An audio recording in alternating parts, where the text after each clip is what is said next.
बिस्मिल्लाहिर्रहमानिर्रहीम। अस्सलाम वालेकुम डियर स्टूडेंट्स, उम्मीद करता हूँ आप सब खैरियत से होंगे। केमिस्ट्री सीरीज़ में चैप्टर नंबर 3 केमिकल बॉन्डिंग को डिस्कस कर रहे हैं। तो आज का लेक्चर नंबर 5 जो है वो वैलेंस बॉन्ड थ्योरी के ऊपर है। आज के लेक्चर में हम लोगों ने जो टॉपिक डिस्कस करने हैं, वैलेंस बॉन्ड थ्योरी क्या होती है, फिर उसके बाद postulates of valence bond theory, फिर हम देखेंगे टाइप्स ऑफ ओवरलैपिंग जिसको हम सिग्मा बॉन्ड और पाई बॉन्ड भी कह सकते हैं। फिर उसके बाद हम लोग पढ़ेंगे इसकी applications of valence bond theory. तो बच्चों, इसको स्टार्ट करने से पहले हमने थोड़ी सी एमसीक्यूज के तौर पर सबसे पहले चीज़ें ज़हन में होनी चाहिए कि इस थ्योरी को सबसे पहले जो सजेस्ट किया है वो किसने किया है। 1927 में एक जर्मन फिजिसिस्ट था जिसका नाम है वाल्टर हिटलर। ठीक है, इसने पेश किया था। फिर एक जर्मन केमिस्ट है फ्रिट्ज लंदन, इन दोनों ने। अब इन्होंने वैलेंस बॉन्ड थ्योरी को सजेस्ट किया था। इसको जो आगे एक्सप्लेन किया गया है, जिसको डेवलप किया गया है बाद में, उसको पॉलिंग ने डेवलप किया। ठीक है, तो इन 3 साइंटिस्ट के नाम आपने ज़हन में रखने हैं। ठीक है, अब इसमें हमारे पास सबसे पहले हमने ये देखना है कि वैलेंस बॉन्ड थ्योरी हमें क्या इंफॉर्मेशन देती है। ये कौन सी इंफॉर्मेशन इसने एक्स्ट्रा दी है जो हमें वेस्पर थ्योरी एक्सप्लेन नहीं कर सकी थी। लेक्चर नंबर 4 हमने वेस्पर पढ़ा था। अब उसके बाद ये वैलेंस बॉन्ड थ्योरी का कॉन्सेप्ट क्यों आया, ठीक है, वो भी मैंने नीचे लिखा हुआ है कि वेस्पर थ्योरी के बाद वैलेंस बॉन्ड थ्योरी क्यों पेश की गई। तो वैलेंस बॉन्ड थ्योरी हमें बच्चों क्या बताती है। It can explain the formation of bonds, bond energy, bond length and shapes of covalent molecule. क्योंकि हमने बताया हुआ है कि सबसे पहले हमें यह पता होना चाहिए कि हम ये थ्योरीज क्यों पढ़ रहे हैं। असल में ये थ्योरी है कोवलेंट बॉन्डिंग की थ्योरी है। ठीक है, तो हमें ये कोवलेंट बॉन्डिंग की शेप्स के बारे में बताती है, बॉन्ड लेंथ के बारे में बताती है और बॉन्ड एनर्जी के बारे में बताती है, और बॉन्ड किस तरह बनता है उसके बारे में बताती है। ठीक है, अब इसका जो बेसिक काम होता है वो क्या काम है बच्चों। ये जो ब्लू कलर में लिखा हुआ है इसमें आपने ज़हन में रखना है क्या लिखा है। Partially filled orbitals of valence shell are combined to form new orbitals having same shape and energy. कि ऐसे ऑर्बिटल जो पार्शली फिल्ड हैं, ठीक है, अब partially filled orbital valence shell के होंगे, उसमें जो ऑर्बिटल्स होंगे वो कंबाइन करके एक नया ऑर्बिटल्स बनाते हैं जिसकी सेम शेप और एनर्जी होती है। इसको हम क्या कहते होते हैं, इसको हम कहते हैं वैलेंस बॉन्ड थ्योरी। तो बच्चों, वैलेंस बॉन्ड थ्योरी पढ़ने से पहले ना हमें कुछ टर्म्स हैं जिसको सबसे पहले सीख लेना है। उसको सीखने के बाद हम आगे जो है ना वो मजीद इसको अच्छे तरीके से एक्सप्लेन कर सकते हैं। तो ये जहाँ पे जगह ये छोड़ी हुई है तो यहाँ पे हम इसकी क्या लिखेंगे, बेसिक टर्म्स। अच्छा, बेसिक टर्म में ना हमें सबसे पहले ये पता होना चाहिए, आपको पता भी है कि एक लफ्ज हम इस्तेमाल करते हैं एटॉमिक ऑर्बिटल्स। ठीक है, एटॉमिक ऑर्बिटल्स। अब आपको पता है कि एटॉमिक ऑर्बिटल्स कितनी तरह के होते हैं, 3 तरह के हैं, 4 तरह के, सॉरी, कौन कौन से होते हैं। एक होता है एस ऑर्बिटल, एक होता है पी, डी और एफ ऑर्बिटल होते हैं। ठीक है, अब हमारा जो ज्यादातर कंसर्न रहेगा ना इस लेक्चर में एस और पी के दरमियान रहेगा। ठीक, अब इसमें बच्चों हम लोगों ने करना क्या, इसमें हमारे पास जो एटॉमिक ऑर्बिटल, इसको शॉर्ट फॉर्म में अगर मैं लिखूंगा तो मैं यूं लिखूंगा ए ओ साथ में एस। ठीक है, ये ध्यान में रखिएगा, इसको हम एटॉमिक ऑर्बिटल्स कहते हैं। अब एटॉमिक ऑर्बिटल्स ना कितनी तरह के होते हैं, ये 3 तरह के होते हैं। ठीक है, ये 3 तरह के कौन कौन से होते हैं। एक होता है जिसको हम क्या कहते हैं बच्चों, एक हमारे पास कंप्लीटली फिल्ड एटॉमिक ऑर्बिटल्स होंगे। ठीक है, एक हमारे पास जो होते हैं वो पार्शली फिल्ड एटॉमिक ऑर्बिटल्स होंगे। एक हमारे पास जो आते हैं वो एम्प्टी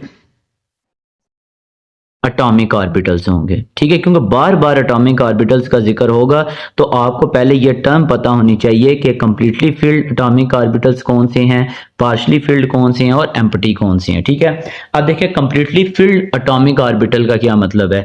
sp-df है। अब ऐसे ऑर्बिटल जिनके वैलेंस शेल जो हैं वो क्या होंगे, कंप्लीट होंगे। ठीक है, यानी कि आप ये समझ लें कि इसमें जो इलेक्ट्रॉन्स होंगे वो सारे के सारे क्या होंगे, इलेक्ट्रॉन्स पेयर होंगे। ठीक है, पेयर्ड इलेक्ट्रॉन इसमें होंगे। जैसे कि हमारे पास अगर हीलियम देखा जाए तो हीलियम के इलेक्ट्रॉनिक कॉन्फ़िगरेशन तो 1s2r है। ठीक है, तो ये कंप्लीटली फिल्ड एटॉमिक ऑर्बिटल है। ठीक होगी बात। अब ये इलेक्ट्रॉन पेयर है, इसको कहते हैं कंप्लीटली फिल्ड एटॉमिक ऑर्बिटल, यानी कि जिसके वैलेंस शेल कंप्लीट होते हैं। पार्शली फिल्ड एटॉमिक ऑर्बिटल क्या होते हैं, पार्शली फिल्ड एटॉमिक ऑर्बिटल में हमारे पास होते हैं अनपेयर्ड इलेक्ट्रॉन्स। इसमें हमारे पास अनपेयर्ड इलेक्ट्रॉन्स होंगे। ठीक है, अच्छा, अब अनपेयर्ड कैसे, जैसे कि हाइड्रोजन है उसके एटॉमिक नंबर देखें तो 1s1 बनता है। ठीक है, अब ये अनपेयर्ड इलेक्ट्रॉन है तो ये अनपेयर्ड इलेक्ट्रॉन होंगे पार्शली फिल्ड एटॉमिक ऑर्बिटल्स। अब एम्प्टी ऑर्बिटल कौन से होते हैं, एम्प्टी ऑर्बिटल ऐसे ऑर्बिटल जिसमें हमारे पास इलेक्ट्रॉन है ही नहीं है। ठीक है। ऐसे वैलेंस शेल जिसमें इलेक्ट्रॉन है ही नहीं उसे हम क्या कहेंगे, एम्प्टी ऑर्बिटल। ठीक, अच्छा अब उसमें बहुत सारे हैं। अब हमारे पास कौन सी बात आ जाती है, अब क्वेश्चन ये रेज होता है क्योंकि हम नेचर ऑफ कोवलेंट बॉन्डिंग को डिस्कस कर रहे हैं, तो इसमें हमें ये पता होना चाहिए कि फिर भी बॉन्डिंग के लिए कौन हिस्सा ले रहे होंगे। तो याद रखिएगा, अभी आपने यहाँ पे ये पढ़ा भी हुआ है, partially filled orbitals of valence shell are combined to form new orbitals. ठीक है, कि जो भी पार्शली फिल्ड ऑर्बिटल्स होंगे ये इस्तेमाल हो रहे होंगे कहाँ पे, बॉन्ड फॉर्मेशन के लिए। ठीक है, ये बात आपको जहन में होनी चाहिए कि बॉन्ड फॉर्मेशन में फिर कौन से ऑर्बिटल हिस्सा लेंगे, वो पार्शली फिल्ड लेंगे। ठीक है, अच्छा अब यहाँ पे वैलेंस शेल, बहुत से स्टूडेंट्स होते हैं जिनको वैलेंस शेल का नहीं पता, उसको भी हम रिपीट कर लेते हैं ताकि हमें रिवाइज हो जाए चीजें, कि किसी भी एटम के सबसे आखिरी वाले शेल को हम क्या कहते होते हैं, इसको बच्चों हम कहते हैं वैलेंस शेल कहते हैं। ठीक है, और इस वैलेंस शेल में पड़ा हुआ इलेक्ट्रॉन जो है वो हमारे पास क्या कहलाएगा, वैलेंस इलेक्ट्रॉन। अच्छा एक बात और भी याद रखनी है आप लोगों ने कि ऑर्बिटल में जो बॉन्ड बनाने के लिए कौन से ऑर्बिटल हिस्सा लेते हैं, हमेशा आखिरी शेल वाले इलेक्ट्रॉन जो हैं वो ऑर्बिटल में, या जो ऑर्बिटल्स होते हैं वो हिस्सा ले रहे होते हैं बॉन्डिंग के लिए। ठीक है, उसमें पड़े हुए इलेक्ट्रॉन हिस्सा ले रहे होते हैं। ठीक है, तो वैलेंस शेल हो गया, वैलेंस बॉन्ड हो गया। अब एक टर्म हमने और सीखनी है जिसका नाम क्या है, जिसको हम कहते हैं डीजेनरेटेड ऑर्बिटल।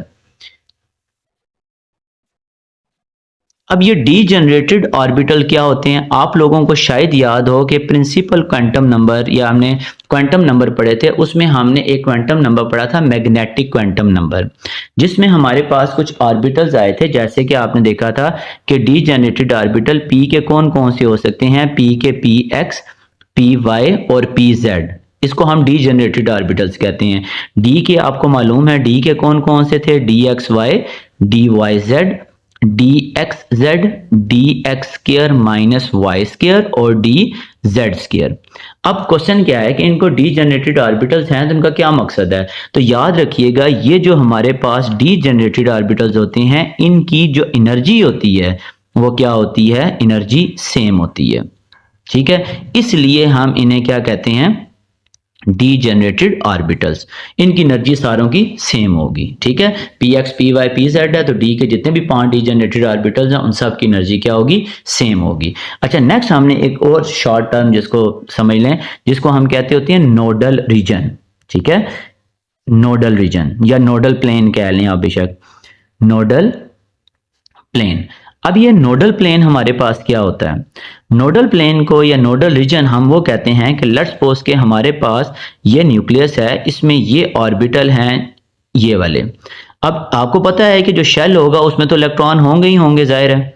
अब उस शेल के दरमियान में जो स्पेस होती है, ठीक है, ये वाली जो स्पेस है जिसमें नो इलेक्ट्रॉन फाउंड होता है, ठीक है, जिसमें इलेक्ट्रॉन नहीं पाया जाता, इस रीजन को हम क्या कहते होते हैं, नोडल प्लेन या नोडल रीजन। अब प्लेन किसको कहेंगे, जब ये ऑर्बिटल आपस में ओवरलैप होते हैं, तो ओवरलैप होने के दौरान वहां पे जो एम्प्टी स्पेस होती है जिस जगह पे, वो एरिया आपका क्या कहलाता है, नोडल प्लेन कहलाता है।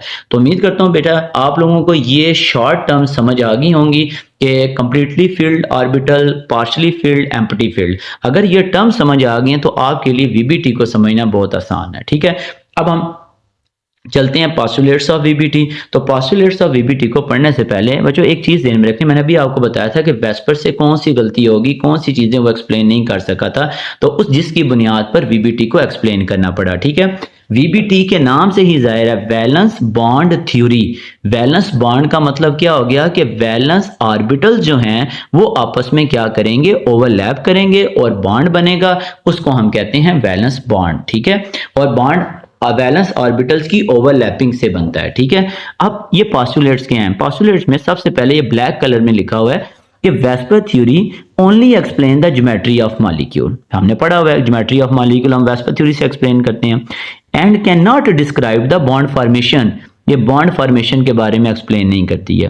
The formation of bond and geometry is explained bye VBT. तो आपसे पूछा जा सकता है कि क्यों वीबीटी जो है ना उसको एक्सप्लेन करती है ज्योमेट्री के बारे में, वेस्पर को क्यों नहीं एक्सप्लेन किया गया। तो वेस्पर से क्या, VSEPR is only explain the geometry of molecule, not explain the formation of bond. Bond की फॉर्मेशन को नहीं एक्सप्लेन करता। और ये जबकि वीबीटी जो है ये बॉन्ड फॉर्मेशन के बारे में भी बताती है और ज्योमेट्री ऑफ मॉलिक्यूल के बारे में भी बताती है। तो अब बच्चों हमने क्या करना है, हमने हर एक के पॉइंट्स हैं, ठीक है, ये 4-5 पॉइंट्स हैं, पॉस्टुलेट्स हैं, और हर पॉस्टुलेट्स को मैं आगे एक्सप्लेन भी करूंगा किस तरह हम इसको जो है ना वो वीबीटी को देख सकते हैं, ठीक है। तो अब आप देखें जरा यहाँ पे वीबीटी का सबसे पहला पॉस्टुलेट, इस पॉस्टुलेट में क्या लिखा हुआ है उस पर जरा आपने फोकस करना है। ये हमारे पास पॉस्टुलेट क्या कहता है, कहता है covalent bond is formed by overlapping of partially filled orbitals of two atoms, these two atomic orbitals retain their identities। अच्छा, अब इसको ना थोड़ा सा एक्सप्लेन करने से पहले मैं आपको एक चीज समझा देता हूं कि वीबीटी में ऑर्बिटल किस तरह ओवरलैप करते हैं, ठीक है। इसने तो कहा कि covalent bond is formed by overlap of partially field orbital. देखें आपके पास दो चीजें होंगी, ये आपके पास आएगा एटॉमिक ऑर्बिटल एक एटम का, फिर आएगा एक और एटॉमिक ऑर्बिटल दूसरे एटम का, ठीक है।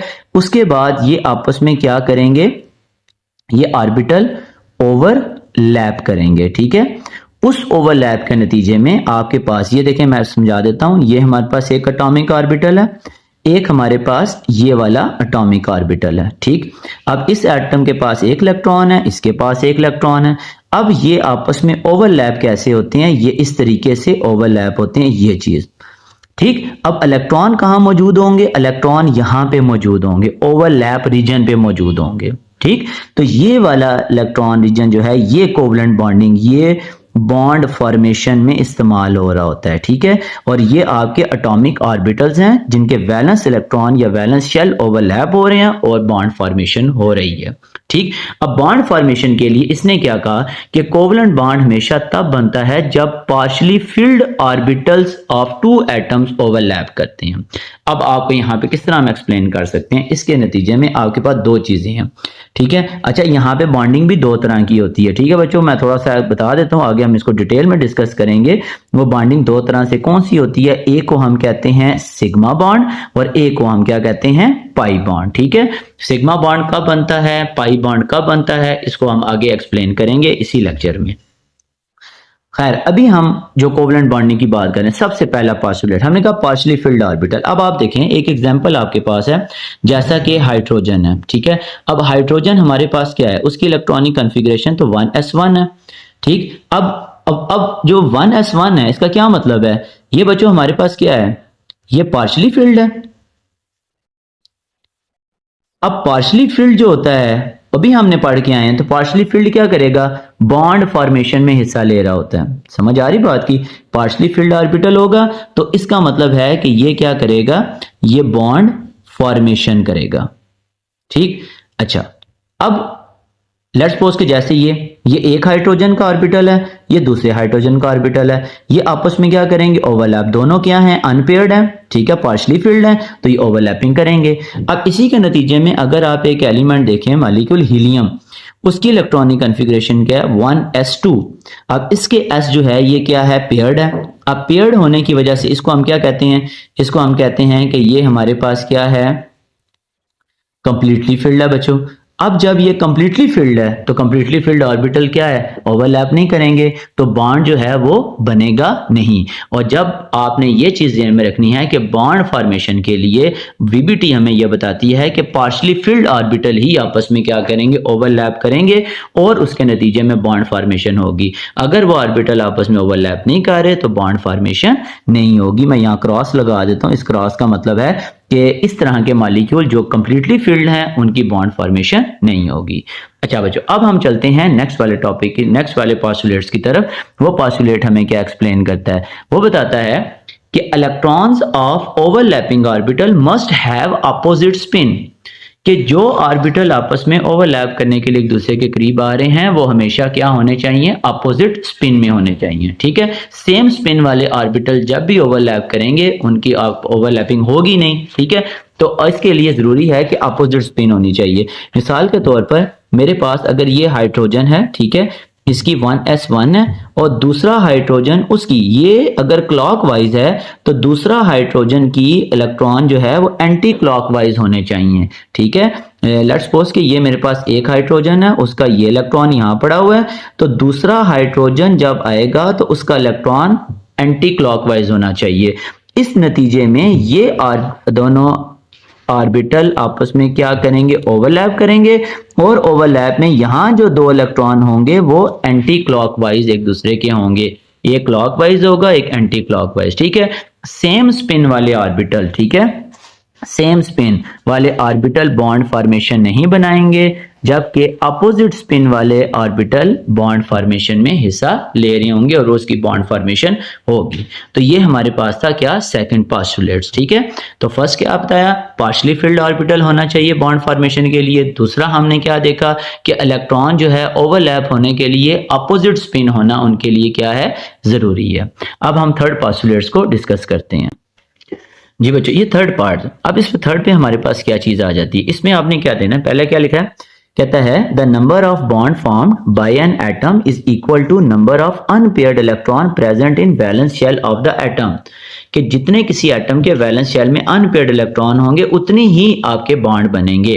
मिसाल के तौर पर अगर किसी एटम के वैलेंस शेल में एक अनपेयर्ड इलेक्ट्रॉन है तो सिंगल बॉन्ड बनेगा, अगर किसी एटम के वैलेंस शेल में दो अनपेयर्ड इलेक्ट्रॉन है तो दो बॉन्ड बनेंगे, अगर तीन है तो वो तीन, जितने अनपेयर्ड इलेक्ट्रॉन होंगे उतनी ही उनके दरमियान क्या होंगी, बॉन्ड फॉर्मेशन होगी। अगर हम इसकी एग्जांपल देख लें तो एग्जांपल में हमारे पास चलें, एक एग्जांपल है, एक तो भी आप देख के आए हैं, हाइड्रोजन की देख के आए हैं, उसका क्या है 1s1 है। अब ये दूसरा हाइड्रोजन है, उसके पास भी 1s1 है। अब इन दोनों में क्या आ रहा है, सॉरी इसको हम अब एंटी क्लॉकवाइज, अब इन दोनों में क्या है, एक एक अनपेयर्ड है, तो इन दोनों में कौन सा बॉन्ड बनेगा, सिंगल बॉन्ड बनेगा।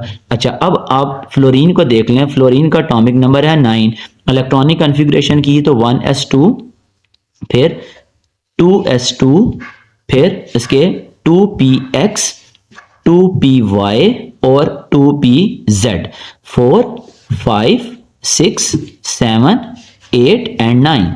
अब ये इस फ्लोरीन के वैलेंस शेल में कितने इलेक्ट्रॉन है, एक अनपेयर्ड है, तो इसका मतलब है इसमें भी कौन सा बॉन्ड बनेगा, सिंगल बॉन्ड बनेगा, ठीक है। अब एक एग्जांपल ले लेते हैं ऑक्सीजन की, ऑक्सीजन का एटॉमिक नंबर 8 है, इलेक्ट्रॉनिक कॉन्फ़िगरेशन करें तो क्या आती है 1s2, 2s2, फिर 2px, 2py और 2pz, 4 5 6 7 एंड 8। अब इसके कितने आ रहे हैं अनपेयर्ड इलेक्ट्रॉन, 2 अनपेयर्ड इलेक्ट्रॉन आ रहे हैं, तो इसका मतलब है कि ये ज्यादा से ज्यादा कितने बॉन्ड बना सकता है, 2 कोवलेंट बॉन्ड बना सकता है। क्लियर होगी बात। तो ये थर्ड पॉइंट हमें ये बताता है किसी एटम के वैलेंस शेल में जितने अनपेयर्ड इलेक्ट्रॉन होंगे उतनी उनके दरमियान क्या होगी, कोवलेंट बॉन्डिंग होगी, ठीक। अब 4 पॉइंट हमारे पास क्या है, 4 पॉइंट हमारे पास ये कहता है कि if only 2 orbitals overlap result formation of a single bond, if additional orbital of atoms overlap then multiple bonds are formed. अब मल्टीपल बॉन्ड्स में क्या है, पाई हो सकता है, ठीक है, सिग्मा है, पाई है, पहला बॉन्ड तो सिग्मा बनाएगा, बाकी जो मल्टीपल ऑर्बिटल आपस में ओवरलैप करेंगे वो पाई बॉन्ड बनाएंगे। तो मैं आपको इसकी एक एग्जांपल भी समझा देता हूं कि हमारे पास लेट्स सपोज के जैसे कि नाइट्रोजन है, उसका एटॉमिक नंबर है 7। अब इसकी इलेक्ट्रॉनिक कॉन्फ़िगरेशन करें तो 1s2, 2s2, इसी तरह ही आगे देखें तो 2px, 2py और फिर आ जाता है 2pz, 4 5 6 एंड 7। अब दूसरा नाइट्रोजन अगर मैं लूं, यहां पे सेम ले रहे हैं तो यहां पे 1s2, 2s2 और फिर क्या आएगा 2px, 2py और 2pz। इसको मैं इस फॉर्म में लिख देता हूं। अब कितने अनपेयर्ड इलेक्ट्रॉन है, 3 अनपेयर्ड इलेक्ट्रॉन है, 3 अनपेयर्ड इलेक्ट्रॉन में हमारे पास क्या होगा, ये 3 तरह की बॉन्डिंग करेगा, ठीक है। अब आपने क्या कहा, आपने कहा कि अगर 2 ऑर्बिटल आपस में ओवरलैप कर रहे हैं तो सिंगल बॉन्ड बनेगा, अगर इससे ज्यादा ऑर्बिटल आपस में ओवरलैप करेंगे तो कितने बॉन्ड बनेंगे, ये मल्टीपल बॉन्ड बनेंगे। अब इसमें देखें, अगर आप गौर करें तो कितने ऑर्बिटल आपस में ओवरलैप कर रहे हैं, इसमें हमारे पास देखें एक आ रहा है 2px, एक बॉन्ड ये ओवरलैप करेगा, फिर एक ऑर्बिटल ये ओवरलैप करेगा और एक ऑर्बिटल ये ओवरलैप करेगा। तो इस तरह हमारे पास क्या होगा, 2 नाइट्रोजन के दरमियान मल्टीपल बॉन्ड बनेंगे। हाइड्रोजन के केस में देखें तो हाइड्रोजन में 2 ऑर्बिटल आपस में ओवरलैप करते हैं तो इसमें कौन सा बॉन्ड बनेगा, सिंगल बॉन्ड बनेगा। ऑक्सीजन में हमारे पास 2 अनपेयर्ड इलेक्ट्रॉन हिस्सा लेते हैं तो इसमें हमारे पास कौन सा बॉन्ड बनेगा, डबल बॉन्ड बनेगा, ठीक है। तो ये याद रखना है कि जितने ऑर्बिटल आपस में ओवरलैप करते हैं उतनी ही तरह के आपके पास क्या बनेंगे, बॉन्ड बनेंगे। जी बच्चों, अब पॉइंट नंबर 5 हमारे पास क्या है, ये हमें बताता है in order to form a bond, जब बॉन्ड बन रहा है तो atomic orbital must have same symmetry while approaching, कि एटॉमिक ऑर्बिटल जब बॉन्ड बनाने के लिए एक दूसरे के करीब आ रहे होते हैं तो उसमें हमारे पास क्या होना चाहिए, उनकी सिमेट्री सेम होनी चाहिए। इसको हम लाइन ज्वाइनिंग भी कह सकते हैं कि लाइन ज्वाइनिंग जो है ना वो सेम होनी चाहिए, इसीलिए हम इसको सेम सिमेट्री कहते हैं। The line joining of the nuclei of two bonded atom is called a bond axis. ठीक है, बॉन्ड एक्सिस सेम होना चाहिए। अब हमारे पास कैसे बॉन्ड एक्सिस सेम होता है, उसमें किस तरह हम सिमेट्री सेम रखते हैं। मिसाल के तौर पर हमारे पास ना ये दो पी ऑर्बिटल ना आपस में ओवरलैप होने आ रहे हैं। ठीक है, आपको ये पता है कि हमारे पास पी की जो शेप होती है ना वो किस तरह की होती है, ये दो पी ऑर्बिटल हैं। ठीक, अब ये जो पी ऑर्बिटल हैं जब ये एक दूसरे के करीब आ रहे हैं तो इनके दरमियान जो लाइन ज्वाइनिंग है ये वाली, ठीक है, इनके दरमियान जो सिमेट्री है वो क्या है, सेम है। ठीक है, तो इसको हम कहते हैं क्या, ये हमारे पास आ गई सेम सिमेट्री आ गई। ठीक, अब इस जब सेम सिमेट्री होगी ना तो याद रखिएगा उसके नतीजे में क्या होगा, आपके पास क्या होगा, यहां पे हम लिख देते हैं रिजल्ट्स बॉन्ड फॉर्मेशन। ठीक, तो इस सूरत में आपके पास बॉन्ड फॉर्मेशन होगी अगर सिमेट्री सेम हो। अब शायद ना समझ आया हो, लेकिन जब आप आगे मैं अगली एग्जांपल कराऊंगा तो आपको ज्यादा बेहतर समझ आएगा। अब एक आपको पता है कि पी ऑर्बिटल एक्स एक्सिस पे है और एक ऑर्बिटल आपके पास इस तरह है वाई एक्सिस के ऊपर। अब इन ऑर्बिटल्स की जो सिमेट्री है वो आपस में क्या है, सेम नहीं है। अब इसका मतलब ये हो गया, इसको हम कह सकते हैं डिफरेंट सिमेट्री। ठीक, अब जब डिफरेंट सिमेट्री होगी तो डिफरेंट सिमेट्री में हमारे पास क्या होगा, नो बॉन्ड फॉर्मेशन। इसमें हमारे पास बॉन्ड फॉर्मेशन नहीं होगी। ठीक, तो मुझे बता सकते हो कि क्या दो एस ऑर्बिटल आपस में ओवरलैप करें तो बॉन्ड फॉर्मेशन होगी? यस, जरूर होगी अगर वो पार्शली फील्ड है। क्यों? क्योंकि उनकी सिमेट्री भी सेम है, ऑर्बिटल पार्शली फील्ड है, स्पिन भी अपोजिट होगी तो बॉन्ड फॉर्मेशन हो जाएगी। ठीक, तो ये हमारे पास था सेम सिमेट्री वाला। ठीक, कि अगर ऑर्बिटल एक दूसरे के करीब बॉन्ड बनाने के लिए आ रहे हैं तो they must have a same symmetry. Opposite symmetry हुई तो बॉन्ड फॉर्मेशन नहीं होगी। अब बच्चों लास्ट पोस्टुलेट है हमारे पास, वो क्या है, कहता है greater the overlap between the orbital stronger will be the covalent bond and vice versa. कि जितनी ऑर्बिटल्स के अंदर ओवरलैपिंग ज्यादा होगी, ठीक है, उतना ही उनके दरमियान बॉन्ड जो है स्ट्रांग होगा। जितनी ओवरलैपिंग कम होगी बॉन्ड उतना ही क्या होगा, वीक होगा। अब ओवरलैपिंग का कॉन्सेप्ट मैं आपको समझा देता हूं क्योंकि आगे इससे बहुत ज्यादा वास्ता पड़ेगा आपका कि हमारे पास ये ओवरलैपिंग किस तरीके से होती है। मिसाल के तौर पर मेरे पास दो ऑर्बिटल हैं, एक ही एस ऑर्बिटल और एक ये दूसरा एस ऑर्बिटल। ठीक है, ये मैं लिख देता हूं एस ऑर्बिटल और ये भी हमारे पास क्या है, एस ऑर्बिटल है।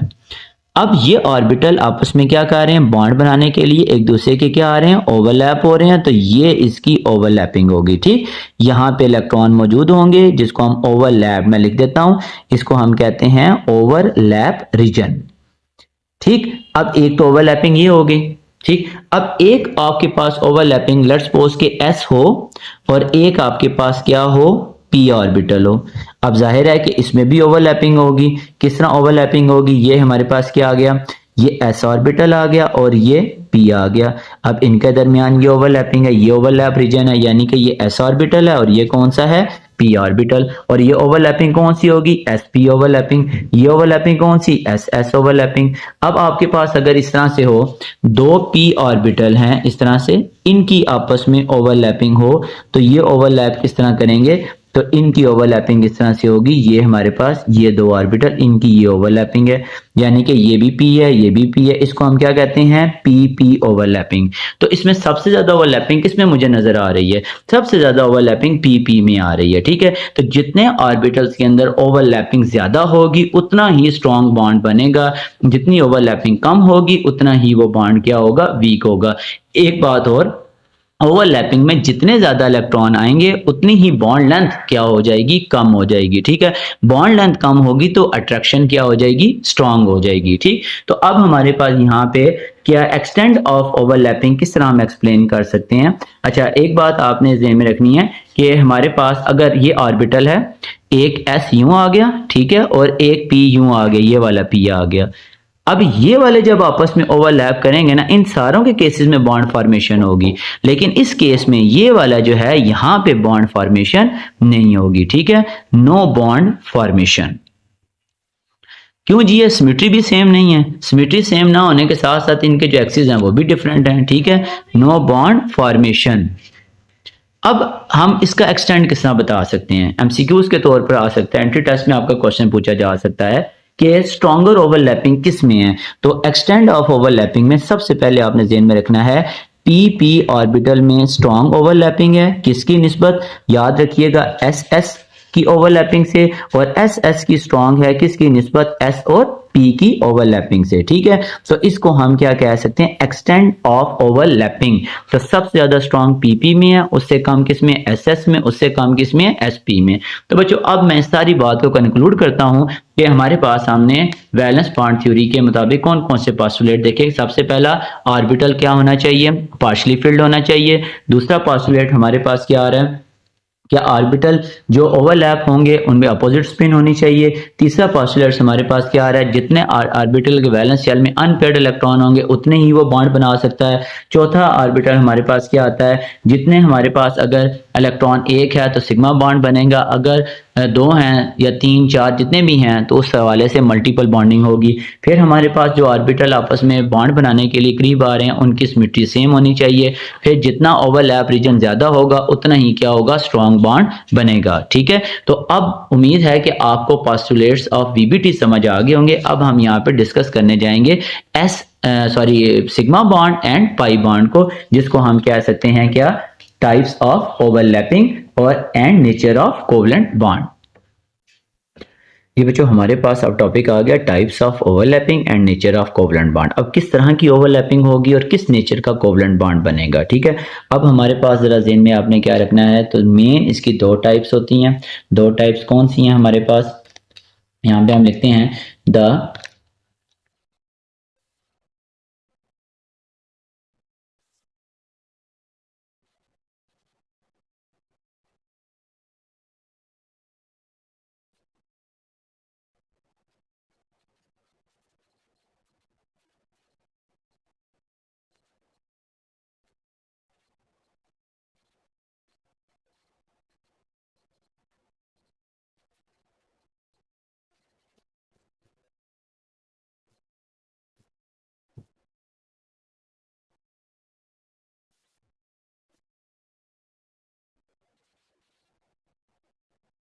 जब ऑर्बिटल ओवरलैप होंगे तो दो टाइप्स के कोवलेंट बॉन्ड बनेंगे। अब वो दो टाइप्स के कौन से हैं? एक का नाम है सिग्मा बॉन्ड और एक का नाम क्या है? Pi bond. ठीक है,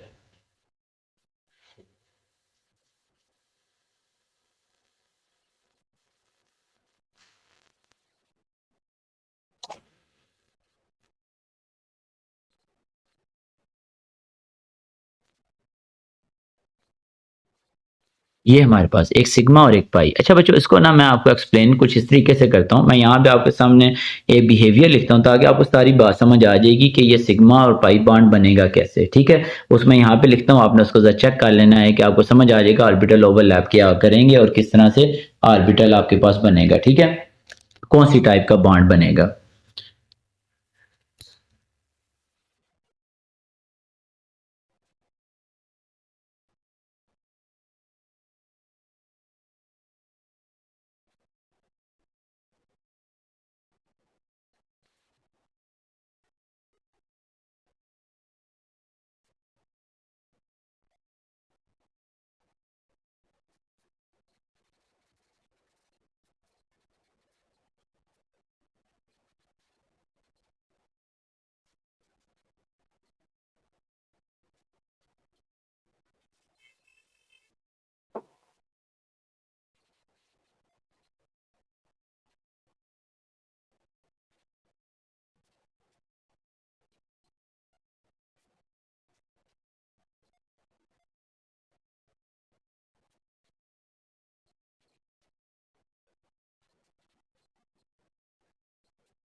ये बच्चों सारी गेम है, ठीक है।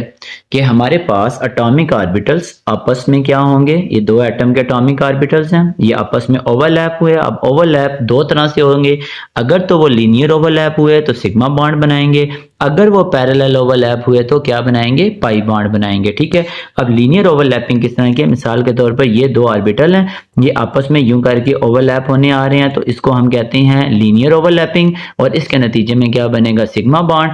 अगर दो ऑर्बिटल इस तरीके से आ रहे हैं, ठीक है, इस तरह से ओवरलैप होने के लिए आ रहे हैं, तो इसको पैरेलल ओवरलैपिंग कहेंगे, और इसके नतीजे में कौन सा बनेगा, पाई बॉन्ड, ठीक है। अब हम इन दोनों का लिखेंगे कि सिग्मा बॉन्ड क्या होता है, पाई बॉन्ड, ताकि अगर क्वेश्चन आ जाए पेपर में तो हम उसको सॉल्व कर सकते हैं, ठीक है। ये सारी जो है गेम है वो सारी ये वाली है, ठीक। अब हमने इसको जस्ट वर्डिंग के अंदर लिखना है, तो सबसे पहले हम डिस्कस करेंगे सिग्मा बॉन्ड को। जी, सिग्मा बॉन्ड की डेफिनेशन और कौन कौन से ऑर्बिटल सिग्मा बॉन्ड बनाते हैं उसके बारे में लिखते हैं, ठीक है।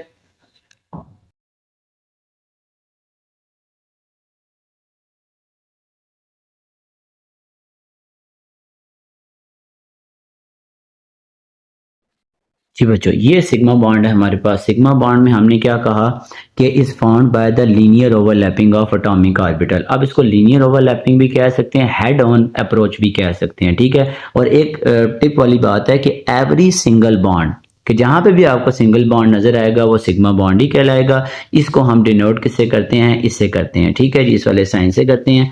अब कौन कौन से ऑर्बिटल जब आपस में ओवरलैप करेंगे सिग्मा बॉन्ड बनाएंगे, तो याद रखना दो एस ऑर्बिटल हो सकते हैं, एक एस पी एक्स हो सकता है, एक एस और पी वाई के दरमियान, एस पी जेड के दरमियान हो सकता है, पी एक्स के दरमियान। जो भी ओवरलैपिंग होगी ये हमारे पास सिग्मा बॉन्ड बनाएगी।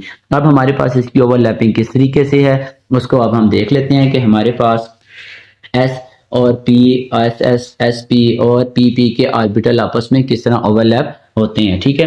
तो अब जो हमारे पास मिसाल के तौर पर ये एक ऑर्बिटल है जिसमें हमारे पास एक एस ऑर्बिटल, ठीक, इसके साथ ही हमारे पास एक आ जाता है दूसरा। ये क्यों मैं सर्कल बना रहा हूँ, क्योंकि आपको पता है पीछे टॉपिक में हमने पढ़ा हुआ है कि इसकी जो शेप होती है स्फेरिकल होती है, ठीक है। अब जब ये ऑर्बिटल आपस में मिलेंगे तो ये मिलकर क्या बनाएंगे, इस तरह की ओवरलैपिंग होगी, ठीक है। इसको हम क्या कहते होते हैं, एस एस सिग्मा बॉन्ड, ठीक। अच्छा, अब हमारे पास नेक्स्ट, अब ये ओवरलैप रीजन है, ठीक। अब हमारे पास नेक्स्ट आ जाता है कि एक आपके पास ऑर्बिटल हो एस और एक ऑर्बिटल हो आपके पास पी एक्स।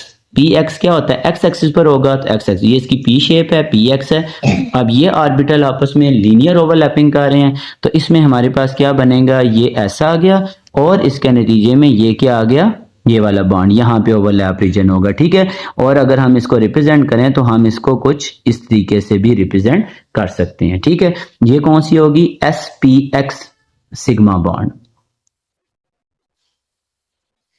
अब हमारे पास दो अगर पी एक्स हों, ठीक है, एक आपके पास ये पी एक्स है, ठीक, और एक आपके पास ये वाला पी एक्स है, ये भी पी एक्स।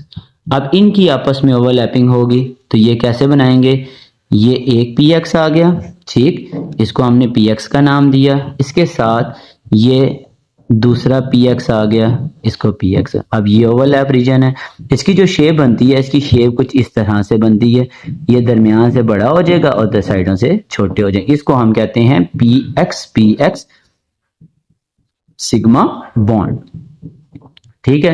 तो यहां तक आपने देख लेना है। अब इसके बाद हम नेक्स्ट चलेंगे पाई बॉन्ड की तरफ।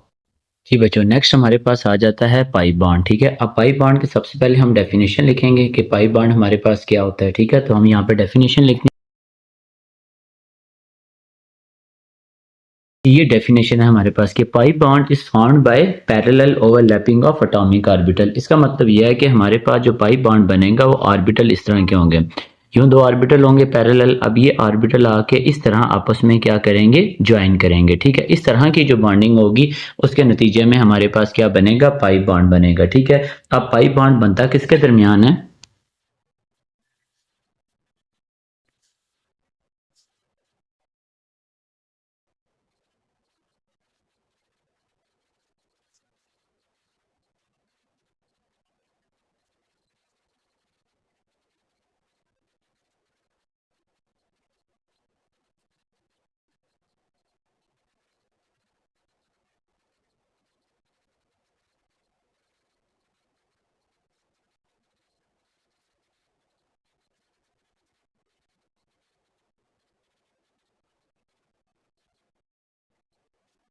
जी, ये हमारे पास है, ठीक है। पाई बॉन्ड क्या है? Parallel overlapping of atomic orbital से बनता है, ठीक है। पी ऑर्बिटल, इसमें एस ऑर्बिटल शामिल नहीं होता, ठीक है। जो हमेशा जो आपके पास पाई ऑर्बिटल बनता है ना, वो हमेशा पी ऑर्बिटल की वजह से बनेगा। इसकी पहचान आप रख सकते हो, पाई पी से निकल रहा है तो पी ऑर्बिटल हो गया, ठीक है। इसको हम डोनेट किसे करेंगे? पाई के सिंबल से इसको डोनेट करेंगे, ठीक है। अब ये बॉन्ड हमेशा किसके दरमियान बनेगा बच्चों? ये बॉन्ड हमेशा बनेगा पी वाई के दरमियान या पी जेड के दरमियान ये बॉन्ड बनेगा। और ये वाला जो बॉन्ड होता है ये सिग्मा बॉन्ड की निस्बत क्या होता है? वीक बॉन्ड होता है, ठीक है। अब ये बनता है किस तरह? लेट्स सपोज कि हमारे पास यहाँ पे दो पी ऑर्बिटल हैं, ठीक है। एक पी ऑर्बिटल ये है, ठीक है, पैरेलल, ठीक। यहाँ पे हमारे पास आ जाता है एक, लेट्स सपोज के पी ऑर्बिटल हमारे पास यहाँ पे है, ठीक। अब क्या होगा काम? अब यहाँ पे हमारे पास ये ऑर्बिटल आपस में क्या करेंगे? ओवरलैप करेंगे। कैसी ओवरलैपिंग होगी? ये इस तरह से, ये पैरेलल ओवरलैपिंग होगी, ठीक है। अब जो हमारे पास इलेक्ट्रॉन डेंसिटी है वो यहाँ पे है, ठीक है। इलेक्ट्रॉन, ठीक है, ये न्यूक्लियाई है, सॉरी। तो इलेक्ट्रॉन यहाँ पे मौजूद होंगे, पैरेलल ओवरलैप करेंगे, ठीक है। और अगर हम इसको रिप्रेजेंट करें तो ये कुछ इस तरह से हमारे पास जो है ना रिप्रेजेंट होता है ये चीज। ये इलेक्ट्रॉनिक क्लाउड इस तरह का बना हुआ होता है, ठीक है। इसको हम क्या कहते होते हैं? इसके नतीजे में जो बॉन्ड बनता है उसे हम क्या कहते हैं? पाई बॉन्ड कहते हैं। अब मैं आपको थोड़ा सा समझाता इस तरीके से, एक एग्जांपल लिखते हैं, उस एग्जांपल में हम बता देते हैं कि इसमें कितने सिग्मा बॉन्ड है और कितने पाई बॉन्ड है। देखें यहाँ पे ना एक इथीन की एग्जांपल है हमारे पास। इथीन मैं लिखता हूँ डायरेक्ट कि हमारे पास इथीन किस तरह से है। ये एक carbon C, double bond C, यहाँ पे हमारे पास हाइड्रोजन आ गई यूं करके, ठीक है। अब इसमें how many sigma bond are present? तो इसमें आपने किस तरह इसको डोनेट करना है कि ये देखें दो कार्बन के दरमियान जो सबसे पहले बॉन्ड बना हुआ होगा वो पाई बॉन्ड सिग्मा बना होगा, ठीक है। ये सिग्मा बॉन्ड, ठीक है, पैरेलल सॉरी लीनियर ओवरलैपिंग से। अब ये हमारे पास एक सिग्मा बॉन्ड, एक ये सिग्मा बॉन्ड, एक ये सिग्मा बॉन्ड और एक ये सिग्मा बॉन्ड। तो मैंने आपको बताया था कि every single bond is called sigma bond, ठीक। अब दो एटम के दरमियान ये वाला जो एक बॉन्ड होगा ये क्या होगा? पाई बॉन्ड होगा, ठीक है। इसका मतलब ये हो गया कि ये पी ऑर्बिटल की पैरेलल ओवरलैपिंग से बना है, ठीक है। तो अब इथीन के अंदर हमारे पास क्या है? कितने सिग्मा और कितने पाई बॉन्ड है? तो एमसीक्यूज के तौर पर याद रखिएगा, इसमें 5 सिग्मा है और एक क्या है? पाई बॉन्ड है, ठीक। इसी तरह ही मेरे पास अगर मैं नाइट्रोजन की एग्जांपल ले लूं, एन ट्रिपल बॉन्ड एन आ जाता है। अब इसमें हमारे पास क्या है? एवरी सिंगल से सिंगल तो नहीं है, 3 है, लेकिन इसमें सबसे पहले क्या होगा?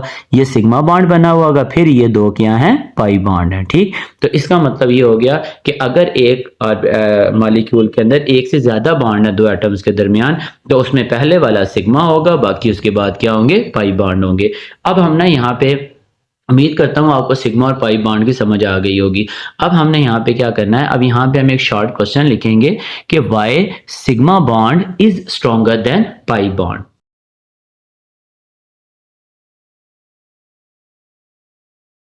ये हमने क्वेश्चन लिख लिया। अगर पेपर में आ जाए तो आपने बिल्कुल ऐसे ही लिख लेना, बहुत आसान सा इसका कॉन्सेप्ट है। देखें जो सिग्मा बॉन्ड होता है ना, सिग्मा बॉन्ड के जो इलेक्ट्रॉन्स होते हैं, आपने पढ़ा था कि सिग्मा बॉन्ड लीनियर ओवरलैपिंग से बनता है, ठीक है। अब लेट्स सपोज के सिग्मा बॉन्ड ये दो एटम्स के दरमियान बन गया। अब हमारे पास जो इलेक्ट्रॉन डेंसिटी है, ये एटम का इसका न्यूक्लियस है, ये इसका न्यूक्लियस है, इलेक्ट्रॉन मौजूद है यहाँ पे, ठीक है। अब ये वाला जो इलेक्ट्रॉन होगा ये इसके इन्फ्लुएंस में होगा एटम के, और ये वाला इलेक्ट्रॉन इसके इन्फ्लुएंस में होगा।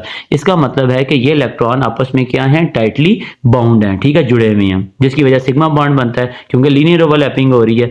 अब अगर हम पाई बॉन्ड की बात करें तो पाई बॉन्ड में जो इलेक्ट्रॉन डेंसिटी होती है वो क्या होती है? Above and below the plane. अब अबव और बिलो द प्लेन होने की वजह से ये इलेक्ट्रॉन इतने टाइटली बाउंड नहीं होते, ठीक है। और वैसे भी ये जो पाई बॉन्ड होते हैं ये एक न्यूक्लियस के इन्फ्लुएंस के अंदर होते हैं, ठीक है। अब इसमें क्या होता है? इसमें ये होता है कि electron density above and below plane की क्या होती है? ज्यादा होती है। तो ज्यादा होने की वजह से ये इलेक्ट्रॉन ज्यादा डिफ्यूज होते हैं। डिफ्यूज होने का मतलब है दूसरे के साथ बॉन्डिंग बड़ी आसानी के साथ जाने के लिए खुशी खुशी चले जाती हैं। तो इसका मतलब ये हो गया कि जो ये बॉन्ड आसानी से टूट रहा है, तो इसका मतलब है कम अमाउंट ऑफ एनर्जी चाहिए इस बॉन्ड को क्या करने के लिए? तोड़ने के लिए। तो यही वजह होती है कि वो बॉन्ड जिसको लेस अमाउंट ऑफ एनर्जी चाहिए होती है ब्रेक करने के लिए, वो वीक बॉन्ड होता है, और जिसमें स्ट्रॉन्ग ज्यादा एनर्जी चाहिए होती है वो हमारे पास पास क्या होता है, स्ट्रॉन्ग बॉन्ड होता है। तो यहाँ तक आपको सारी बातें जो है ना वो वीबीटी के बारे में समझ आ गई हैं कि वीबीटी असल में है क्या, उसके पोस्टुलेट्स क्या हैं, वीबीटी में सिग्मा और पाई बॉन्ड क्या चीज़ हैं। फिर उसके बाद हमने एक शॉर्ट क्वेश्चन लिखा। अब हम क्या करेंगे, अब वो जितनी भी बातें हम लोगों ने पढ़ी उन सारों की एप्लीकेशन लिखेंगे। तो इसमें अब हमने इसकी एग्जांपल्स लिखनी है डिफरेंट के एटम्स के दरमियान किस तरह जो है वो कोवलेंट बॉन्ड बनता है। जी स्टूडेंट्स, ये हमारे पास अब आ जाती हैं applications of valence bond theory. तो उसमें हमने सबसे पहले जो डिस्कस करना है वो फॉर्मेशन ऑफ H2 मॉलिक्यूल। अब आपको पता है कि H2 मॉलिक्यूल हमारे पास बना हुआ है। अब ये H2 मॉलिक्यूल किससे मिलकर बना है, दो हाइड्रोजन से मिलकर बना हुआ है। तो अब आपने इसमें करना क्या है, सबसे पहले जो एलिमेंट हैं उनकी इलेक्ट्रॉनिक कन्फिग्रेशन लिखेंगे, उसमें देखेंगे कितने अनपेयर्ड इलेक्ट्रॉन है। अब वो अनपेयर्ड इलेक्ट्रॉन आपने उनकी क्या करनी है, बॉन्डिंग करनी है। कुछ सिग्मा बॉन्ड बनाएंगे और कुछ आपके पास क्या बनाएंगे, पाई बॉन्ड बनाएंगे। ठीक है, तो इसमें हमारे पास सबसे पहले एक मॉलिक्यूल आ गया जिसका नाम क्या, हमने H2। अब H2 में दो हाइड्रोजन है। ठीक है, तो हमने क्या करना है, इनको लहदा लिखेंगे। हाइड्रोजन 1, इसकी इलेक्ट्रॉनिक कन्फिग्रेशन की तो क्या आ गया, 1s1 आ गया। ठीक है, इसी तरह ही ये दूसरा हाइड्रोजन, उसकी इलेक्ट्रॉनिक कन्फिग्रेशन की तो वो हमारे पास क्या आ गया, 1s1 आ गया। ठीक, अब मैंने अगर इसको रिप्रेजेंट करना है तो मैं इसको किस तरह रिप्रेजेंट कर सकता हूँ, ये हमारे पास क्या आ गया, ये बॉक्स लगा देते हैं यहाँ पे हम। ठीक है, अब इसमें क्या है, ये हाइड्रोजन का क्या है 1s, कितने इलेक्ट्रॉन है, 1 है। और ये क्या है इसका 1s, कितने इलेक्ट्रॉन है, 1। अब इसके इलेक्ट्रॉन को मैं इस फॉर्म में लिखूंगा, दूसरे वाले इलेक्ट्रॉन को मैं क्या लिखूंगा, अपोजिट स्पिन में लिखूंगा। क्यों, क्योंकि अब इसमें देखो कितने अनपेयर्ड इलेक्ट्रॉन है, ऑर्बिटल के पास एक एक अनपेयर्ड है। तो इसका मतलब है इनके दरमियान कौन सा बॉन्ड बनेगा, सिंगल कोवलेंट बॉन्ड बनेगा। और सिंगल कोवलेंट बॉन्ड क्या होता है, सिग्मा बॉन्ड होता है। और सिग्मा बॉन्ड किस तरह बनता है, overlapping of, linear overlapping of atomic orbital. अब दोनों ऑर्बिटल कौन से हैं, एस हैं। ठीक है, अब आपके सामने क्या हो गया, ये हमारे पास एक s ऑर्बिटल। ठीक है, ये एक हाइड्रोजन का हमारे पास आ गया और इसको क्या कहेंगे, 1s ऑर्बिटल। ठीक होगी बात। अब नेक्स्ट हमारे पास क्या आ गया, ये दूसरा s ऑर्बिटल हाइड्रोजन का, ये आ गया हमारे पास 1s ऑर्बिटल ऑफ हाइड्रोजन। ठीक, अब इन ऑर्बिटल्स के जो इलेक्ट्रॉन्स हैं कौन से हैं, ss हैं। तो ss हैं तो ये आपस में क्या करेंगे, ओवरलैप करेंगे। ठीक है, कैसे, ये एक s का। ठीक, अब आप पीछे पढ़ के आ चुके हैं कि जब दो s के दरमियान ओवरलैपिंग होती है तो बॉन्ड कौन सा बनता है, सिग्मा बॉन्ड बनता है। ठीक है, अब s की ओवरलैपिंग है तो इसमें आपके पास क्या हो गया, एक हाइड्रोजन, उसका इलेक्ट्रॉन दूसरे हाइड्रोजन के साथ क्या कर रहा है, ओवरलैप कर रहा है। ठीक है, तो ये इसके नतीजे में अब आपके पास कौन सा बॉन्ड बनेगा, याद रखिएगा कि यहाँ पे जो ओवरलैप क्रिएट्स हो रहे हैं वो क्या हो रहे हैं, H के दरमियान सिग्मा बॉन्ड बन रहा है। ठीक है, तो बस इतना सा काम आपने करना है। ये आपकी वीबीटी है कि मॉलिक्यूल किस तरह, सॉरी एटम किस तरह आपस में ओवरलैप होके मॉलिक्यूल बनाते हैं। ठीक है, अब नेक्स्ट हम एग्जांपल करते हैं फॉर्मेशन ऑफ F2 मॉलिक्यूल। ठीक है, जैसे जैसे एग्जांपल आप करते जाएंगे ना आपको ये चीजें क्लियर होती जाएंगी कि हमारे पास असल में वीबीटी है क्या चीज है। ठीक है, तो नेक्स्ट हमारे पास आ जाता है फॉर्मेशन ऑफ F2 मॉलिक्यूल।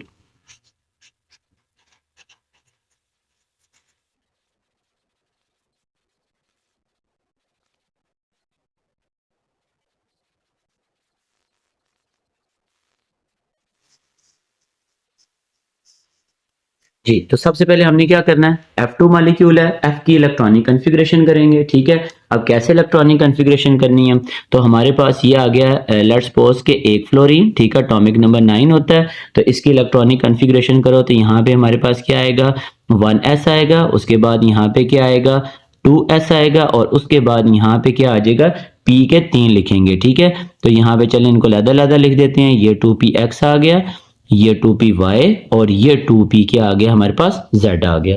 इसी तरह ही अब इलेक्ट्रॉन मिल गए, ये 1s, ये 2s, इसका नाम 2px, 2py एंड 2pz। कितने इलेक्ट्रॉन है, 9, 1 2 3 4 5 6 7 8 एंड 9। ठीक, अब दूसरा फ्लोरीन लेंगे। ठीक है, 9, कितने अनपेयर्ड है, एक अनपेयर्ड है। तो इसका मतलब क्या है कि ये क्या बनाएगा, सिंगल कोवलेंट बॉन्ड बनाएगा। तो कौन सा सिंगल कोवलेंट बॉन्ड होता है, लीनियर ओवरलैपिंग। और लीनियर ओवरलैपिंग के नतीजे में कौन सा बॉन्ड बनता है, सिग्मा बॉन्ड बनता है। ठीक है, तो सेकंड हम यहाँ पे लिखेंगे क्या, कि ये 1s, ये दूसरा फ्लोरीन आ गया। ठीक, उसकी इलेक्ट्रॉनिक कन्फिग्रेशन ये 2s आ गई, और यहाँ पे हम लिखेंगे ये चीज़, ये 2px 2py और 2pz। तो यहाँ पे ये आ गया। ये अब लास्ट वाला जो अनपेयर्ड है उसको मैं कैसे लिखूंगा, अपोजिट स्पिन में लिखूंगा, ठीक है। अच्छा, अब इसमें क्या है, अब इसमें मेरे पास जो ऑर्बिटल आ रहा है वो कौन सा आ रहा है, पी आ रहा है। अब पी जेड, अब आप कहोगे कि सर पी जेड अभी हम पढ़ गए हैं तो पाई बॉन्ड बनाएगा, लेकिन ये पाई बॉन्ड नहीं बनाता। इसकी वजह ये ज़हन में रखनी है कि हमेशा जो भी पहला ऑर्बिटल ओवरलैप करेगा आपस में वो हमेशा सिग्मा बॉन्ड ही बनाएगा। इसकी वजह ये है कि इसमें पी के बाकी जो दो ऑर्बिटल्स हैं वो क्या है, फिल है, ठीक है। अब फिल होने की वजह से ये जो ओवरलैपिंग होगी ये लीनियर ओवरलैपिंग होगी, ये पैरेलल ओवरलैपिंग नहीं होगी, ठीक है। और वैसे भी ये हमारे पास इसके नतीजे में इन दोनों के दरमियान क्या बनेगा, बॉन्ड बनेगा, ठीक। अब ये जो बॉन्ड होगा हमारे पास ये कौन सा होगा, सिग्मा बॉन्ड होगा, ठीक। अब कैसे सिग्मा बॉन्ड है, क्योंकि दोनों ऑर्बिटल क्या हैं, पी के ऑर्बिटल हैं, तो पी के ऑर्बिटल में हमने किस तरह ओवरलैप करना है, ये एक फ्लोरीन का हमारे पास पी ऑर्बिटल, ठीक, ये एक फ्लोरीन का पी ऑर्बिटल, यहां पे मैं फ्लोरीन लिख देता हूं, ठीक। और नेक्स्ट हमारे पास ये आ जाता है दूसरे फ्लोरीन का पी ऑर्बिटल। इलेक्ट्रॉन डेंसिटी कहाँ पे मौजूद है, यहाँ पे मौजूद है, ठीक। अब ये ऑर्बिटल आपस में क्या करेंगे, ओवरलैप करेंगे। अब इन्होंने ओवरलैप किस तरह करना है, ये एक फ्लोरीन का आ गया पी ऑर्बिटल, ठीक, और उसके साथ ये मेरे पास दूसरे फ्लोरीन का क्या आ गया, पी ऑर्बिटल, ठीक। तो इलेक्ट्रॉन जो मौजूद होंगे वो किस जगह पे मौजूद होंगे, इस जगह पे। तो इनके दरमियान कौन सा ओवरलैप हुआ, फ्लोरीन, सिंगल बॉन्ड फ्लोरीन, और ये कौन सा बॉन्ड बना, ये बच्चों सिग्मा बॉन्ड बन गया, ठीक है। ये क्या बन गया, सिग्मा बॉन्ड। तो उम्मीद है कि ये बात समझ आ गई होगी आपको, इतना कोई मुश्किल चीज नहीं है। और इसमें देखो एक ही अनपेयर था तो इसमें सिग्मा बॉन्ड ही बनना था, इसमें पाई बॉन्ड की गुंजाइश नहीं है, ठीक है। तो अब हम नेक्स्ट एग्जांपल करेंगे फॉर्मेशन ऑफ O2 मॉलिक्यूल, या चले HF मॉलिक्यूल करते हैं। जी बच्चे, ये हमारे पास है फॉर्मेशन ऑफ HF मॉलिक्यूल। अब दोनों डिफरेंट हैं तो मैंने इसलिए पहले ड्रा कर ली, क्योंकि वीडियो पे बड़ी हो जाती है तो इसने पहले ड्रा कर लेता है। बस आपको यहाँ पे फिलिंग बता दूंगा किस तरह फिल करना है। फ्लोरीन की वैसे इलेक्ट्रॉनिक कन्फिग्रेशन जैसे आपने ऊपर की है, यहाँ पे 1s2 2s2, यहाँ पे 2px2 भी आ जाएगा, इसमें भी y आ जाएगा, इसमें एक इलेक्ट्रॉन, 9 इलेक्ट्रॉन पूरे हो गए। अब साथ में कौन है, हाइड्रोजन है। हाइड्रोजन की इलेक्ट्रॉनिक कन्फिग्रेशन क्या आती है, 1s1। अब इसकी अगर क्लॉकवाइज लिया तो इसकी आप क्या लिखोगे, एंटी क्लॉकवाइज। अब इसके पास भी एक अनपेयर्ड है और एक इसके पास भी अनपेयर्ड है, तो जब दोनों ऑर्बिटल के पास एक एक अनपेयर्ड है तो बॉन्ड क्या बनेगा, सिग्मा बॉन्ड बनेगा। अब सिग्मा बॉन्ड यानी कि सिंगल बॉन्ड बनेगा, और वो सिंगल बॉन्ड कौन सा होगा, सिग्मा बॉन्ड। अब ये सिग्मा बॉन्ड किस किस के दरमियान बन रहा है, देखिए अब आपके पास जो मौजूद है हाइड्रोजन, उसका जो ऑर्बिटल है वो क्या है, एस ऑर्बिटल है, ठीक है। ये आपके पास क्या आ गया, हाइड्रोजन, ठीक है, हाइड्रोजन, इसके पास क्या आ गया, 1s ऑर्बिटल, ठीक, इसके पास एक इलेक्ट्रॉन। अब उसके साथ जो अटैच है वो फ्लोरीन, फ्लोरीन का क्या है, पी। अब पी का जो ऑर्बिटल आपने लेना है वो कौन सा लेना है, वो लीनियर ओवरलैपिंग वाला लेना है, ठीक है। तो ये क्या आ गया, फ्लोरीन का क्या आ गया, 2p ऑर्बिटल आ गया। अब इन एक s और एक p ऑर्बिटल जब आपस में ओवरलैप करते हैं तो भी हम पीछे पढ़ के आए हैं कि सिग्मा बॉन्ड किसके दरमियान बनता है, ss sp px के दरमियान ओवरलैप हो तो सिग्मा बॉन्ड बनता है। अब इसमें कौन सी ओवरलैपिंग है, लीनियर ओवरलैपिंग होगी। तो कैसे होगी, ये आ गया हाइड्रोजन का s ऑर्बिटल, इसके साथ जो ऑर्बिटल आएगा वो किसका, ये फ्लोरीन का, वो ये आ गया ऑर्बिटल, इस तरह ओवरलैप। इलेक्ट्रॉन डेंसिटी यहाँ पे मौजूद है तो ये क्या हो गया, हाइड्रोजन, एक एक इलेक्ट्रॉन दिया, सिग्मा बॉन्ड, और साथ में क्या आ गया, फ्लोरीन। और इस बॉन्ड को हम क्या नाम देंगे कि ओवरलैप हुआ S और P के दरमियान, तो ये क्या बॉन्ड बना, सिग्मा बॉन्ड बन गया H और F के दरमियान, ठीक है। तो अब हम नेक्स्ट एग्जाम्पल की तरफ मूव करेंगे जो है फॉर्मेशन ऑफ ऑक्सीजन। जी स्टूडेंट्स, ये हमारे पास आ जाती है फॉर्मेशन ऑफ O2 मॉलिक्यूल। ये दो ऑक्सीजन है, ठीक है, जाहिर है इनके दरमियान बॉन्ड होगा, दो ऑक्सीजन एटम के दरमियान एक ऑक्सीजन एटम आगे इलेक्ट्रॉनिक कन्फिग्रेशन करते हैं। कैसे इलेक्ट्रॉन डिस्ट्रीब्यूट करते हैं जी, टोटल 8 इलेक्ट्रॉन है तो यहाँ पे चले गए 2 इलेक्ट्रॉन, यहाँ पे 2, पीछे रह गए 4। तो किस तरह करेंगे, यहाँ पे 1 2 3 एंड नेक्स्ट 4 इलेक्ट्रॉन डिस्ट्रीब्यूट हो गए। तो नीचे वाले में भी हमारे पास ऐसे ही होगा, तो यहाँ पे क्या आएगा आपके पास, ये 2 इलेक्ट्रॉन, यहाँ पे 2 इलेक्ट्रॉन, यहाँ पे 2 इलेक्ट्रॉन। अब क्योंकि 2 अनपेयर्ड हैं तो इसके भी 2 अनपेयर्ड हैं, लेकिन इसके जो अनपेयर्ड है मैं वो किस तरह शो करूंगा, अपोजिट स्पिन में शो करूंगा, ठीक है। अब हमारे पास क्या है, अब कितने अनपेयर्ड इलेक्ट्रॉन है, अनपेयर्ड इलेक्ट्रॉन बता रहे हैं कि भाई ऑक्सीजन के दरमियान डबल बॉन्ड बनेगा। अब डबल बॉन्ड बनेगा तो इसका मतलब कैसे डबल बॉन्ड बनेगा, तो पहला बॉन्ड किस किस के दरमियान बनेगा, 2py और 2py के दरमियान, ठीक है, और दूसरा बॉन्ड किसके दरमियान बनेगा, 2pz और 2pz के दरमियान। अब हमारे पास यहाँ पे ये वाले जो दो ऑर्बिटल्स हैं ये आपस में क्या करेंगे, ओवरलैप करेंगे, और उस ओवरलैप के नतीजे में क्या बनाएंगे, एक सिग्मा और एक पाई, ठीक है, क्योंकि अगला वाला जो है 2py ऑर्बिटल्स ओवरलैप करेंगे। कैसे होगा, ये हमारे पास एक ऑक्सीजन आ गया, ठीक, ये दूसरा ऑक्सीजन, एक ऑर्बिटल ये है उसका बॉन्ड ये आ गया, दूसरे वाले ऑर्बिटल का बॉन्ड ये आ गया, इन दोनों के ये दो दो इलेक्ट्रॉन मौजूद हैं और इसके नतीजे में आपके पास क्या बनेगा, O2 मॉलिक्यूल बन जाएगा, ठीक है। तो इसका मतलब है कि इसमें एक सिग्मा और एक पाई बनना है। अब कैसे सिग्मा और पाई बनाएंगे, अब हम उसको देख लेते हैं कि हमारे पास आपने किस तरीके से इसको रिप्रेजेंट करना है, ठीक है। तो इसको मैं तरीका बताता हूँ। पहले आपने एक्सिस ड्रा करने हैं, ठीक है। ये मेरे पास पी के 3 एक्सिस होते हैं ना, आपको पता है कि मैं भी, क्योंकि हमें एक्स और वाई चाहिए किस्म का, ठीक है, 2py चाहिए या 2pz चाहिए आपको। इसको मैं नाम दे देता हूँ, वाई का नाम दे देता हूँ एक्सिस का, इसको मैं दे देता हूँ जेड का नाम, ठीक है। एक्स आपने लेना तो बेशक यहाँ पे ले लें। अच्छा, अब हमारे पास एक और पी ऑर्बिटल है, ठीक है, दूसरे ऑक्सीजन का, उसको भी मैं यहाँ पे यूं ड्रा करूंगा, यहाँ पे ये आ गया, इसको मैं y का नाम दे देता हूँ, इसको मैं z का नाम दे देता हूँ। अब इसके नतीजे में हमारे ऑर्बिटल ओवरलैप करेंगे। अच्छा, अब क्या हुआ, ये हमारे पास आ गया एक 2py और एक हमारे पास क्या आ गया 2pz। अब दूसरे ऑक्सीजन का क्या आ गया, एक 2py आ गया और दूसरा 2pz आ गया। क्लियर होगी बात। अब इन्होंने कैसे आपस में ओवरलैप करना है, देखें। अब इन दोनों के दरमियान जो बॉन्डिंग है वो क्या है, ये कौन सी है, ये लीनियर ओवरलैपिंग है इन दोनों के दरमियान में, ठीक। और ये वाले जो दो हैं ये किस तरह ओवरलैप कर रहे हैं, पैरेलल, ये यूं अटैच हो रहे हैं और दूसरे वाले यूं अटैच हो रहे हैं। तो इस तरह की ओवरलैपिंग लीनियर है और दूसरी क्या है। अब ऑर्बिटल को आपने किस तरह, ताकि आपकी डायग्राम भी खराब ना हो और रिप्रेजेंटेशन भी अच्छी हो जाए, आपने क्या करना है, यहाँ पे ये एक पी लिया, ठीक, इसके साथ आपने दूसरे वाले पी का, क्योंकि आपको पता है इसने लीनियर ओवरलैपिंग करनी है, दूसरे पी ऑर्बिटल को आपने ले लेना है, ठीक होगी बात। ये हमारे पास आ गई इलेक्ट्रॉन डेंसिटी, कौन सा बॉन्ड बना, सिग्मा बॉन्ड बना। किस किस के दरमियान ओवरलैपिंग हुई है, 2py और 2py के दरमियान, ठीक। अब आपके पास क्या मौजूद है जी, अब आपके पास मौजूद है y एक्सिस, तो y में क्या होगा, ये इलेक्ट्रॉन, क्योंकि ये आ गया पाई बॉन्ड, ठीक, ये चीज आ गई। चलें, आपने ये 2py जो है साइड पे लिख लेना है। अब ये ऑर्बिटल आपस में क्या करेंगे, ओवरलैप करेंगे, इसके नतीजे में आपके पास क्या बनेगा, पाई बॉन्ड, ठीक है, इनकी ये ओवरलैपिंग है। तो अब आपके पास क्या हुआ ये कि ये एक ऑक्सीजन का एटम, ये दूसरे ऑक्सीजन का एटम, लीनियर ओवरलैपिंग से बना सिग्मा बॉन्ड, पैरेलल ओवरलैपिंग से क्या बना, पाई बॉन्ड। तो इस तरह के बनने वाले बॉन्ड को हम क्या कहते हैं, सिग्मा एंड पाई बॉन्ड। अब इसमें क्या, दो अनपेयर्ड थे, दो अनपेयर्ड के चक्कर में हमें पता चल गया कि भाई एक सिग्मा बनेगा और एक क्या बनेगा, पाई बॉन्ड बनेगा, ठीक है। अब हम नेक्स्ट चलते हैं फॉर्मेशन ऑफ N2 मॉलिक्यूल की तरफ। अच्छा, अब इसमें एक चीज आपने ध्यान में रखनी, ये लीनियर ओवरलैपिंग हुई है और ये हेड ऑन अप्रोच हुई है, ठीक है, पैरेलल ओवरलैपिंग हुई है और ये हेड ऑन अप्रोच, इसके नतीजे में सिग्मा बॉन्ड। अब आपसे को पूछा जाए भाई कौन सी हेड ऑन अप्रोच हुई है ऑक्सीजन में, तो आपने कहना 2py में हेड ऑन अप्रोच यानी कि लीनियर ओवरलैपिंग, 2pz और 2pz ऑर्बिटल्स के दरमियान आपस में क्या हुई है, पैरेलल ओवरलैपिंग हुई है, ठीक है जी स्टूडेंट्स। ये हमारे पास क्या आ जाती है, फॉर्मेशन ऑफ N2 मॉलिक्यूल। तो मैंने आपको ड्रा की, यहाँ पे अब इलेक्ट्रॉन फिल करेंगे। कैसे फिल करते हैं, 7 इलेक्ट्रॉन है, तो 7 इलेक्ट्रॉन कैसे, 1 2 3 4, उसके बाद 5 6 एंड 7।